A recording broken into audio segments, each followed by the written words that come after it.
Hi everybody. కొన్ని రోజుల నుంచి కొన్ని వారాల నుంచి కూడా ఇండియా మొత్తం ఎక్కడ చూసినా కూడా మనం ఒక విషయం గురించి మాట్లాడుతున్నాము. ఈ లాక్డౌన్ అనౌన్స్ చేసిన దగ్గర నుంచి కూడా ఎంతోమంది ఆకలితో బాధపడుతున్నారు. మరెంతోమంది చేతిలో ఒక రూపాయి లేక చాలా రకాలుగా బాధపడుతున్నప్పటికీ కూడా వలస కార్మికుల గురించి మనం మాట్లాడుకోక తప్పదు. We should definitely talk about the migrant labour. ఒక పక్క ఈ వలస కార్మికులు మనం టీవీలో కూడా చూస్తున్నాం, పేపర్లో చూస్తున్నాము. కొంతమంది నడుస్తున్నప్పుడు కాళ్ళకి చెప్పులు కూడా లేని పరిస్థితిలో ఉన్నారు. సో ఈ వలస కార్మికులకు సంబంధించి ఒక పక్కన మనం ఎన్నో విషయాలు మాట్లాడుకోవాలి. మరొక పక్కన లేబర్ లాస్. గత కొన్ని రోజుల నుంచి కూడా మనం ప్రతిరోజు న్యూస్ పేపర్లో చూస్తున్న ఒక ముఖ్యమైన విషయం. మనం అంతకుముందు కొన్ని వీడియోస్లో కూడా దీని గురించి నేను మీకు క్లియర్గా చెప్పాను. మనకి దాదాపు 1948 ఫ్యాక్టరీస్ యాక్ట్లో కొన్ని ముఖ్యమైన విషయాలు మనం చెప్పుకోవడం జరిగింది. అలాగే లేబర్ లాస్కి సంబంధించి ఎన్నో రకాలు ఉన్నాయి. There are many different types of labour laws. మన అవసరమైతే ఈ లేబర్ లాస్లో ఎన్ని రకాలు ఉన్నాయి, అవి ఎప్పుడు చట్టాలుగా మారాయి, వాటికి సంబంధించిన డీటెయిల్స్ అన్నీ కూడా ఒక సపరేట్ వీడియోలో మనం చర్చించుకోవచ్చు. ఈ వీడియోకి సంబంధించి కేవలం నేను మీకు చెప్పబోయేది ఏంటంటే ఈ లేబర్ లాస్కి సంబంధించి ఎంతవరకు మన ప్రభుత్వం నిర్ణయాలు తీసుకోబోతుంది. దాదాపుగా కొన్ని రాష్ట్రాలు మనం గమనిస్తే లేబర్ లాస్ని దాదాపుగా 3 సంవత్సరాల పాటు కూడా డైల్యూట్ చేసేసారు. ముఖ్యంగా ఉత్తరప్రదేశ్ లాంటి స్టేట్స్ గురించి మనం మాట్లాడుకోవాలంటే మనం గమనించింది ఏంటంటే ఈ లేబర్ లాస్కి సంబంధించి కొన్ని రాష్ట్రాలు, ఉత్తరప్రదేశ్తో పాటు మహారాష్ట్ర, ఇటువంటి స్టేట్స్ అన్నీ కూడా మనకి మధ్యప్రదేశ్, ఇటువంటి స్టేట్స్ అన్నీ కూడా మనం గమనించాల్సింది ఏంటంటే కొన్ని ఏళ్ల పాటు కూడా వాళ్ళు వాటిని డైల్యూట్ చేసేసారు, అంటే సస్పెండ్ చేసేసారు. ఉత్తరప్రదేశ్లో ఈ మధ్యకాలంలో బాగా ఎక్కువ మనం చూస్తున్న పదం ఏంటంటే 3 years హాలిడేస్ అంటున్నాము, 3 year హాలిడే. ఇటువంటి పరిస్థితుల్లో ఈ లేబర్ లాస్కి సంబంధించి ఎంతో కాలం పాటు మేధావులు ఎంతోమంది కలిసి ఈ లేబర్ లాస్ని డిజైన్ చేసి మన భారత రాజ్యాంగంలో పెట్టుకోవడం జరిగింది. ఇంకా మనం ముఖ్యంగా చెప్పుకోవాల్సిన అంబేద్కర్ గారి పేరు. లేబర్ లాస్ అనగానే మనకు గుర్తొచ్చేది ఏంటంటే అంబేద్కర్ గారు. ఇప్పటికీ మనం ఫాలో అవుతున్న 8 hours వర్క్, అంటే 8 గంటల డ్యూటీ అనేది ఏదైతే ఉన్నదో అది డాక్టర్ బిఆర్ అంబేద్కర్ గారి యొక్క కాంట్రిబ్యూషన్ని చెప్పాలి. ఇటువంటి ఎంతోమంది మేధావులు లేబర్ లాస్ గురించి సుదీర్ఘకాలం పాటు రీసెర్చ్ చేసి మన భారత రాజ్యాంగంలో మనం లేబర్ లాస్ని పెట్టుకుంటే ఈ యొక్క కోవిడ్-19 వచ్చిన కారణంగా ఆ లేబర్ లాస్ని పూర్తిగా సస్పెండ్ చేయడం, కొన్ని నెలల పాటు మాత్రమే కాకుండా కొన్ని ఏళ్ల పాటు వాటిని సస్పెండ్ చేయడం అనేది ఇప్పుడు ప్రతి చోట కూడా మనం దీని గురించి మాట్లాడుకోవాల్సిన అవసరం ఉంది. పోటీ పరీక్షలకు ప్రిపేర్ అయ్యే స్టూడెంట్స్ కాంపిటేటివ్ ఎగ్జామ్స్లో కూడా ఈ యొక్క చాప్టర్ మీద డెఫినెట్గా మనకి ఫర్దర్గా చాలా క్వశ్చన్స్ వచ్చే ఛాన్స్ ఉంటుంది. కాబట్టి ఈ వీడియోస్లో మనం వీటి గురించి ఎక్కువ బిట్స్ గ్యాదర్ చేసే ప్రయత్నం చేయాలి.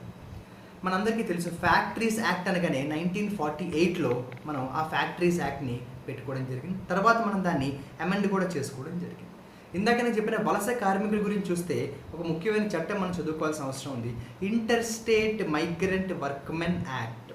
Inter state migrant workmen act 1979 అంటాము. Inter state migrant workmen act 1979. అలాగే ఇప్పుడు రీసెంట్గా ప్రభుత్వం చేసిన ఒక తీసుకున్న నిర్ణయం ఏంటంటే కొన్ని ఈ లేబర్ లాస్ అన్నింటినీ కూడా మెర్జ్ చేశారు. లేబర్ కోడ్ అంటాము, అంటే many labour laws are merged into a code. అందులో ఒకటి ఈ లేబర్ లా ఒకటి. అట్ ద సేమ్ టైం మనకి దాదాపు ఫ్రీడమ్ స్ట్రగుల్ నుంచి కూడా మనం గమనించినట్టయితే లేబర్ మూవ్మెంట్ అనేది వల్ల కీలక పాత్ర పోషించింది.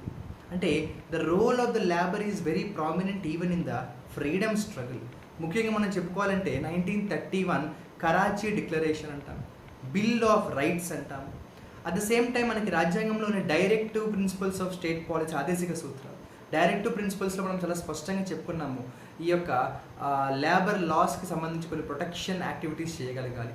ఫండమెంటల్ రైట్స్లో కూడా మనం దాని గురించి చెప్పుకున్నాము, రైట్ టు లివ్ అని చెప్పేసి. అంటే సుప్రీంకోర్టుకి సంబంధించి కూడా ఈ ఇష్యూ ఆల్రెడీ మనకి కన్సిడరేషన్లో ఉంది. చాలా ట్రేడ్ యూనియన్స్ అయితే ఇంటర్నేషనల్ లేబర్ ఆర్గనైజేషన్కి కంప్లైంట్ కూడా ఇవ్వడం జరిగింది. ఇంటర్నేషనల్ లేబర్ ఆర్గనైజేషన్ ILO, ఇది జెనీవాలో ఉందమ్మా, హెడ్ క్వార్టర్స్ ఇది జెనీవా, స్విట్జర్లాండ్. దాదాపుగా ఇండియాలో సెంట్రల్ లెవెల్లో ఉన్న 10 ట్రేడ్ యూనియన్స్, అంటే సెంట్రల్ లెవెల్లో ఉన్న 10 trade unions have registered an official complaint in ILO, that is international labour organisations. దీన్ని ఒకసారి చూడమని కోరారు వాళ్ళు. ఇదేంటంటే కొన్ని సంవత్సరాల నుంచి కూడా ఈ యొక్క లేబర్ లాస్ని మనం చక్కగా చేసుకుంటూ ఉన్నాం. అందులో మళ్ళీ మనకి వేతనాల గురించి ఒక చట్టం ఉంటుంది, ఇండస్ట్రియల్ డిస్ప్యూట్ యాక్ట్ అంటాము, మినిమం వేజెస్ యాక్ట్ అంటాము, ఇవన్నీ కూడా ఉన్నాయి. ఈ యొక్క కోవిడ్-19 కారణంగా వాటిని సస్పెండ్ చేయడం ఏంటి అన్న యొక్క కారణంతో ఇంటర్నేషనల్ లేబర్ ఆర్గనైజేషన్ సుమారుగా 10 ట్రేడ్ యూనియన్స్ కంప్లైంట్ కూడా ఇచ్చాయని మనకి తెలుసు. దీనికి సంబంధించి 1983లోనే, అంటే ఒక పక్క ఈ వలస కార్మికులు అవ్వచ్చు, ఈ లేబర్ లాస్ అవ్వచ్చు, 1983లో సుప్రీంకోర్టుకి ముఖ్యమైన కేసు ఒకటి మనం ఎప్పటికీ చెప్పుకుంటాం. దాన్ని ఏమన్నా వర్కర్స్ ఏషియన్ గేమ్స్ విలేజ్ అంటాము. 1983 సుప్రీంకోర్టు డీల్ చేసిన ముఖ్యమైన కేసు ఏంటంటే వర్కర్స్ ఏషియన్ గేమ్స్ విలేజ్ అంటాము. ఏషియన్ గేమ్స్ విలేజ్ ఆ కేసులో కూడా ఈ యొక్క వర్క్మెన్ అలాగే లేబర్, ఈ యొక్క మైగ్రెంట్ వర్కర్స్కు సంబంధించిన కేసు గురించి మనం చూసాము. At the same time PUDR versus union of India case అంటాం. అంటే ఈ యొక్క లేబర్ లాస్కి సంబంధించి మనం గుర్తుపెట్టుకోవాల్సిన అంశం ఏంటంటే ఇప్పుడు కొత్తగా వీళ్ళకి వచ్చిన కష్టమే కాదు, కొన్ని దశాబ్దాల నుంచి కూడా మనం చాలా క్లియర్గా అర్థం చేసుకోవాల్సిన విషయం ఏంటంటే కొన్ని డికేడ్స్ నుంచి కూడా ఈ లేబర్కి సంబంధించి 100% న్యాయం లేదనే చెప్పాలి. గత కొన్ని వారాల నుంచి కూడా చూసిన పరిస్థితి అయితే చాలా బాధాకరం. వాళ్ళ కనీస వేతనాలు లేకపోవడం అనేది మనందరం కూడా దీని గురించి డెఫినెట్గా డిస్కస్ చేసుకోవాలి. మనందరికీ తెలుసు చాలా రాష్ట్రాలు అయితే ఈ యొక్క లేబర్ లాస్కి సంబంధించి సవరణలు చేశారు. 8 గంటల డ్యూటీని 12 గంటలుగా మార్చారు. 8 hours has become not 12 hours, that is approximately 72 hours per week. 72 గంటలు చేయడం జరిగింది. అంటే ఎన్నో చట్టాలను సవరించుకోవడం జరిగింది. ఇండస్ట్రియల్ డిస్ప్యూట్ యాక్ట్ అంటామమ్మా, ఇండస్ట్రియల్ డిస్ప్యూట్ యాక్ట్ 1946. ఇలా అంటే దాదాపు రీసెంట్గా పార్లమెంట్ తీసుకున్న నిర్ణయం ఏంటంటే 29 ఎగ్జిస్టింగ్ లాస్ని 4 కోర్ట్స్గా మెర్జ్ చేయబోతున్నది.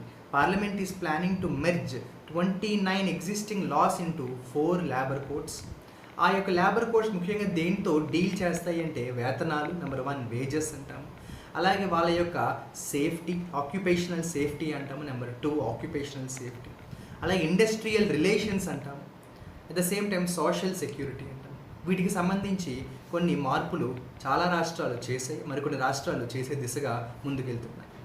దీనికి సంబంధించి మనం డెఫినెట్గా బాధపడాల్సిన అంశం ఏంటంటే కనీస వేతనాలు కూడా ఇవ్వలేని పరిస్థితుల్లో ఫ్యాక్టరీస్ ఉన్నాయని వాళ్ళు ఈ సవరణలు చేసిన మాట వాస్తవమైనా కూడా దానికి పరిష్కారం ఏంటనేది మనం చూడాలి.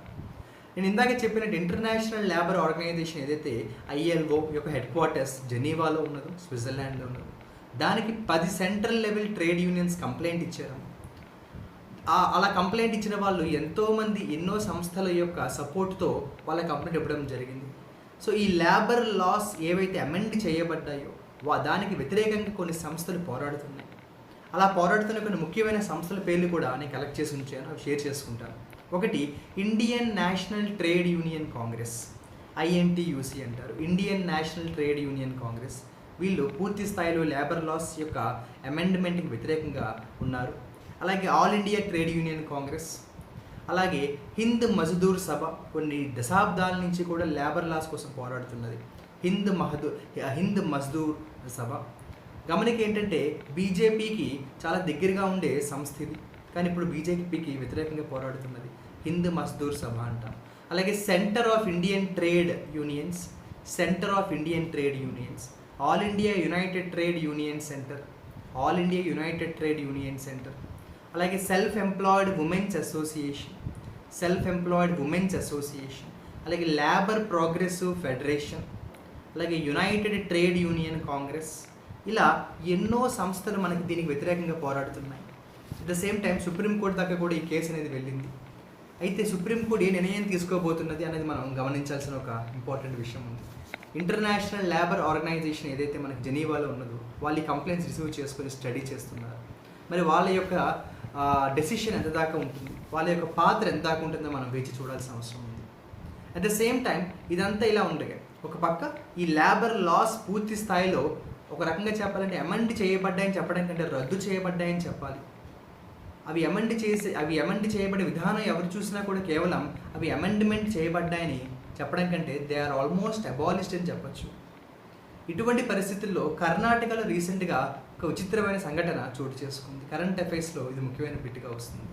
కర్ణాటకలో ఏం జరిగిందో జాగ్రత్తగా వినాలి. కర్ణాటక రాష్ట్రానికి సంబంధించిన ఆల్రెడీ ఒక పొలిటీషియన్ ఉన్నారు. ఆయన పేరు ఏంటంటే M Maheshwara Rao. His name is M Maheshwara Rao. ఈయన ఎవరు అంటే ప్రిన్సిపల్ సెక్రటరీగా పనిచేస్తున్నారు. దేనికంటే commerce and industries. Is already the principal secretary of commerce and industries. ఈయనకు ఈ principal secretary for commerce and industries పదవితో పాటుగా మరొక కొత్త పదవిని కూడా ఇవ్వడం జరిగింది. ఆ పదవి ఏంటి అంటే he has recently been appointed as concurrent in charge, it is concurrent charge as labour secretary. అంటే ఇది విచిత్రమైన విషయాన్ని ఎందుకు చెప్పాను అంటే, ప్రజెంట్ నడుస్తున్న ఈ యొక్క విభేదం ఎవరి మధ్యన అంటే, ఒక పక్కన ఫ్యాక్టరీస్ ఇండస్ట్రీస్, మరొక పక్కన లేబర్. కానీ వాటికి వీటికి కూడా ఒకలే హెడ్గా ఉండడం, లేబర్ సెక్రటరీగా ఉన్న పర్సనే ఈ కామర్స్ అండ్ ఇండస్ట్రీస్కి ప్రిన్సిపల్ సెక్రటరీగా ఉండడం అనేది చాలా విచిత్రమైన సంఘటన అని మనం చెప్పచ్చు. కేరళలో ఎప్పుడైతే ఈ ఎం మహేశ్వరరావు అనే ఆయన్ని లేబర్ సెక్రటరీగా అపాయింట్ చేశారో, ట్రేడ్ యూనియన్స్ అన్నీ కూడా ఒకసారిగా ఆశ్చర్యపోయాయి. వాళ్ళు దీన్ని పూర్తిగా ఖండించారు. How is this possible, how can you make the principal secretary for industries and commerce as the labour secretary? If that is the case, he will definitely have bias. ఎప్పుడైతే ఆయన appoint చేస్తారో ఆయన డెఫినెట్గా ఆ యొక్క ఫ్యాక్టరీస్ ఇండస్ట్రీస్కి సపోర్ట్గా ఉంటారు, కానీ లేబర్ లాస్ ఏవైతే సవరించబడ్డాయో దానికి వ్యతిరేకంగా ఏమాత్రం కూడా మాకు సపోర్ట్ చేయరు అన్నది వాళ్ళ వాదన. ఇది డెఫినెట్గా మనం ఒప్పుకోవాల్సిన విషయం. సో ఇలా ఈ యొక్క ప్రెజెంట్ లేబర్ లాస్ అమెండ్మెంట్కి సంబంధించి ఎంతో దాదాపుగా మనం గమనించినట్టయితే స్వతంత్రం రాక ముందు నుంచి కూడా లేబర్ లాస్ అనేవి మన భారత రాజ్యాంగం, భారత చరిత్రలో కూడా ముఖ్య పాత్రగా ఉన్నాయి. ఇందాక చెప్పినట్టు ఫ్రీడమ్ స్ట్రగుల్లో కూడా the labour has played the most significant రోల్గా మనం గుర్తుపెట్టుకోవాలి. కాబట్టి ఈ యొక్క 10 ట్రేడ్ యూనియన్స్ ఇంటర్నేషనల్ లేబర్ ఆర్గనైజేషన్కి ఇచ్చిన కంప్లైంట్, దానికి సంబంధించిన రిపోర్ట్ ఏంటన్నది మనం డెఫినెట్గా ఎదురు చూడాల్సిన అవసరం ఉన్నది. So let us hope that everybody who is a part of this labor and who is a part of this migrant will get some minimum justification as soon as possible. అప్పటిదాకా మనం ఎదురు చూద్దాము, వాళ్ళకి న్యాయం జరుగుతుందని చెప్పేసి మనం కూడా ఆశిద్దాము.